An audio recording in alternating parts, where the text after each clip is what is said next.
Welcome back to How to Be a Great Teacher. This is video number 5, and this one is all about how to be happy and fulfilled. Now, we've spoken before that coming to work and being a teacher takes up a fairly big chunk of the available hours that we have in a day. And given that we're now making a conscious choice to turn up to work and be fulfilled and be happy, then it's going to help to have an understanding of what it is that you need to do to achieve that. And importantly, what is going to help is understanding that we actually have some drivers, we have some internal needs that are being met through all the things that we do. So in this video, I'm going to talk about the 6 core needs, which is fascinating. So need number 1 is the need for what we refer to as certainty. Certainty, another word for certainty is, let's say, comfort or safety. So our needs for being comfortable and being safe. When we turn up to work as a teacher and we come to the same school and we know the same classes that we have and we know the same staff members that are there, we know where we park our car, all of those things give us certainty in our day-to-day life. It's important for us to feel certain. In fact, one of the reasons teachers stay in the job of teaching is because there's a certain amount of safety and comfort that comes with the certainty of knowing what you're doing day in, day out. We know when our school holidays come. We know when the busy times of the year come. We know that we're getting paid every fortnight or month or whatever it works out to be. So certainty is one of our core needs. It's a very important one. The problem with too much certainty, if you can imagine if you just could control everything about your world, well, you'd get bored. So inbuilt into our needs are need number 2, which is the need for uncertainty. Uncertainty is another way of saying variety or adventure. So if you think of to avoid getting bored, you need some variety. And in fact, sometimes one of the reasons that teachers will leave a school is because they're not getting enough variety, they're not getting enough adventure, they're not getting enough uncertainty in their world. However, another way of looking at that is that you can come in and you may well have the same students, but what you do on a day-to-day basis might vary quite significantly. Now, certainty and uncertainty, these 2 needs can be met both resourcefully and unresourcefully. So our need for certainty may be met unresourcefully because we might stay in the same school for 10, 15, 20 years even though we don't want to be there. And it's meeting the needs for certainty even though it's not a resourceful way of meeting it. You might meet your need for uncertainty by continually changing things, but you're changing it so much that you never get any sort of continuity, so there's too much uncertainty. And it's not that you need to balance them out 50-50. What tends to happen is that within us, we have one of these as a stronger driver. And depending on which one your stronger driver is, you're probably more likely to lean in that direction. Personally, for me, I have a stronger need for certainty. So, as an example, I will drive home the same way week after week, year after year, in the same direction, taking the same roads. My wife, on the other hand, she's in contrast. She has a strong need for uncertainty. So you know what she does? Every week she'll drive in a different direction. She changes up how she gets home. For me, that's not important, but for her, it's one small way of meeting her need for uncertainty. So, need number 3. Need number 3 is significance. And this is all of them are important, but significance is a really important one. Significance is the need, it's that feeling that someone cares about you, that someone recognizes that you even exist. When someone calls you by your name, they're unconsciously meeting your need for significance. And in fact, significance is one of the biggest reasons why people leave relationships. If they're starved of significance, that's often an indicator that they're about to move on and do something different. Significance can be either given to other people or gotten. It's more resourceful to give significance to other people. You can be a giver of significance or a getter of significance. Someone that gets significance unresourcefully tries to outdo the person next to them. They try to make themselves more important as a way of gaining significance.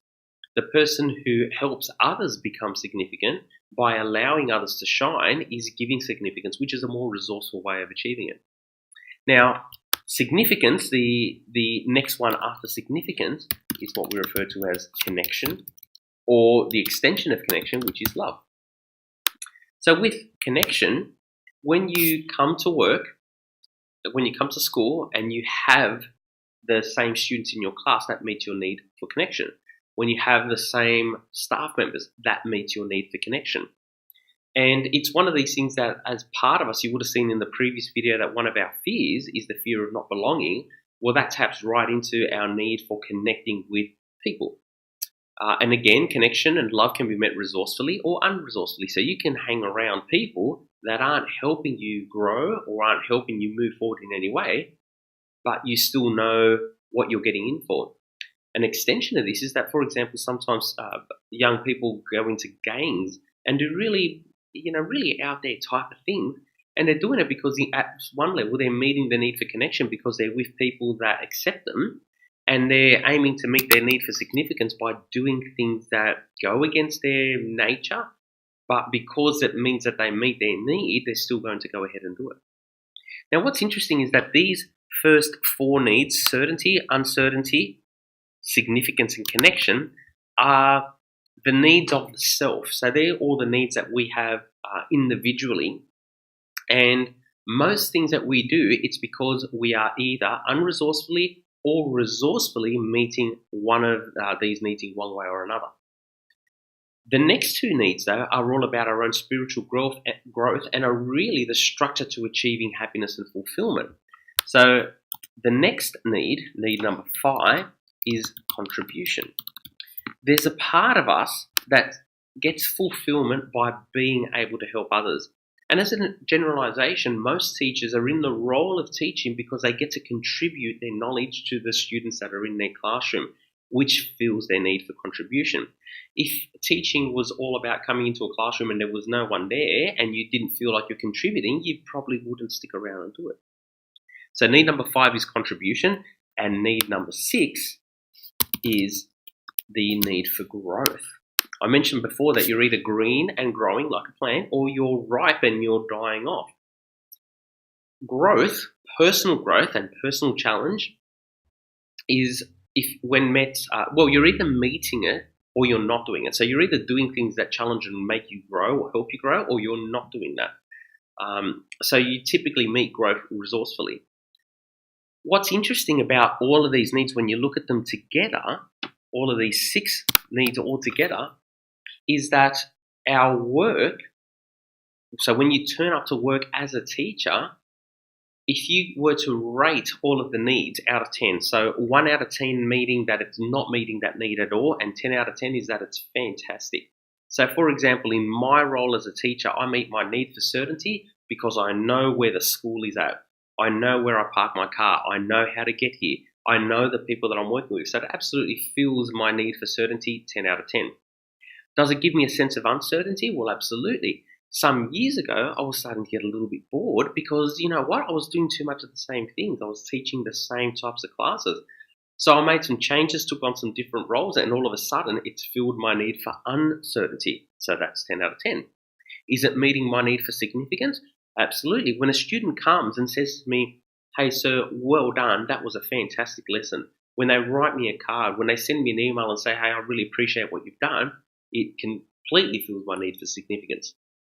Alternatively, when another staff member comes and gives me a pat on the back and says, "Hey, well done, Marcel, you've done a really good job with this particular aspect," it's filling my need for significance. Do I get my need for connection? Absolutely. I've got some fabulous friends in the staff room, some people that I socialize with, not just in the work, but outside, because I have such a strong connection with them. Do I feel like I'm contributing? Every day. Whenever I'm offering the best of my wisdom or what I've got to offer for my students, I'm contributing to the greater world around me. Does it feel like I'm growing? Well, doing these videos is one way that I'm growing by sharing some of this knowledge that I have with other staff members. So when I look at my role as a teacher, I'm meeting all of these needs at a really high level. Now, if you go through and you're meeting these at an 8 out of 10 or a 9 out of 10 or a 10 out of 10, fantastic, rock on. If you find that you're meeting these at a lower level, it's a good indication that, you know what, something's missing. For you to be a great teacher, you need to build the environment around yourself that when you come into work, you're meeting your needs in a really resourceful way. Now, we meet our needs through what are known as vehicles. So our work is a vehicle. Your relationship with a loved one or a spouse, or whether you're married or whatever, that's another way to meet a vehicle, to meet the needs. Let's say that you've got a hobby. That's another vehicle to meet your needs. Your work as a teacher should be seen as one of your vehicles that you're meeting your needs in a resourceful and empowering and a sustainable way. So if you're meeting your needs at an 8 to 9 to 10 out of 10, then you're doing a great job. If not, it's up to you to make a change about it. The change may be that you leave the school and go and do something different, go and pursue your passion. If you love what you do, look at ways to enhance how you're meeting your needs. Really importantly, you can't be fulfilled without growth. If you're not meeting your needs in a resourceful way, you're not going to grow. And if you're not growing, you're not going to be fulfilled. And if you're not fulfilled, there is no way that you're going to be happy. For you to be a great teacher, you need to be growing.